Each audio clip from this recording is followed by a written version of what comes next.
Müğənni Nüşabə Musayeva açıqlaması ilə diqqət çəkib ki, Sahil bildirir ki, tarixin bir günü verilişində qonaq olan ifaçı həyatında olan şəxsə xəyanət etdiyini etiraf edib. Mənə xəyanət olunandan sonra etmişəm. Xəyanətə məruz qalmışam və etmişəm. Etmişəm ki, ruhum sakitləşsin. Yaxşı da etmişəm. Bu, sevdiyim insana qarşı olub. O mənə xəyanət edib, mən də ona. Təbii ki, ondan sonra da ayrılmışıq. Qapını bağlamışam. Mən ya varam, ya yoxam. İlk gündən deyirəm ki, xəyanət edəcəksənsə mən yoxam. Sonra barışdıq. Gülə-gülə cavab verməyi çox sevirəm. Biz birlikdə ola-ola ona xəyanət etdim.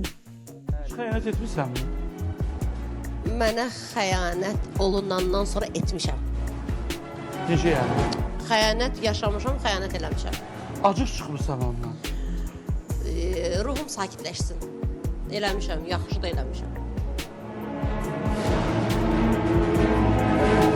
Şabə, bu sən sevdiyin insana qarşı olur. Bəli. Çox sevdiyim insan mənə xəyanət edib, mən də ona cavab olaraq eləmişəm.